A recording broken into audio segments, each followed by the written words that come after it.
That political spotlight on Arizona tonight. The 4 Republican presidential contenders took the stage in Mesa in the last debate before Arizonans or any other primary voters in the country head to the polls. Good evening, everyone. Thanks for joining us. I'm Jennifer Waddell. And I'm Guy Atchley. Even though only 9 states have held primaries, tonight's GOP debate was number 20. Boy, it's hard to believe. This is also the last, meaning the last words that many voters heard debate-wise concerning Arizona issues. And as with the previous 19 face-offs, the candidates all came out swinging in what turned into a bruising 2-hour battle.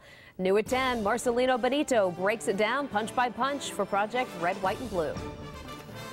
You're misrepresenting the facts. You don't know what you're talking about. It was the candidates' last chance to land a knockout punch, and boy, were they trying. We have a new television ad that labels him a fake. Why? Because he's a fake. I'm real, Ron. I'm real. Congratulations. I'm real. But while I was fighting to save the Olympics, you were fighting to save the bridge to nowhere.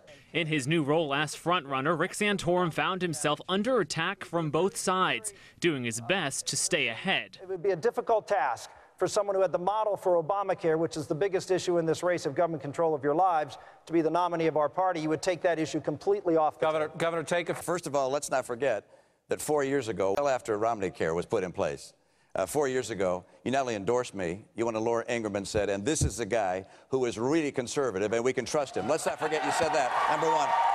The bottom line is, what you did was you used federal dollars to fund the government takeover of health care. But Romney would not let Santorum find his rhythm, going on the attack, defending his controversial Massachusetts health care plan. If you had not supported him, if we had said no to Arlen Specter, we would not have Obamacare. So don't look at me, take a look in the mirror.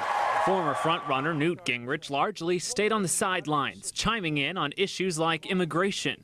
Just take control of the border. It is utterly stupid to say that the United States government can't control the border. It's a failure of will. It's a failure of enforcement. Then there was birth control. Which candidate believes in birth control, and if not, why? Much to the dismay of the crowd, contraception took center stage for the GOPers. And so, yes, I was talking about these very serious issues. And in fact, as I mentioned before, 2 days ago on the front page of the New York Times, they're talking about the same thing. The bottom line is that we have a problem in this country, and the family is fracturing.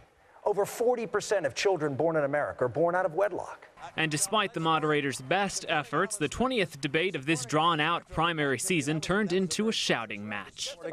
Who's a pro-choice candidate. By the way, in 1996. It's provided great entertainment for local Democrats. I must say I have kind of enjoyed it. It's a sort of a sick sense of humor watching them expose all their sort of craziness to the American people. While local Republicans, like many across Arizona, try to figure out who exactly they'll end up voting for. Santorum's too socially conservative for me. I'm still looking for an ethical compass from Newt Gingrich. Ron Paul's a whack job, and I like Romney's business ethic. A number of other debates had been scheduled, but they have been canceled. The candidates all pulled out, citing busy schedules leading up to Super Tuesday. Always interesting to hear what Steve Kozachik says. He lays it out there, doesn't he, Marcelino? Hey, what is the race looking like here in Arizona?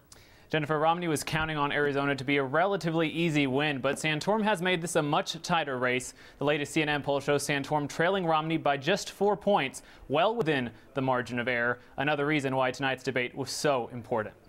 Sure enough, Marcelino, thanks.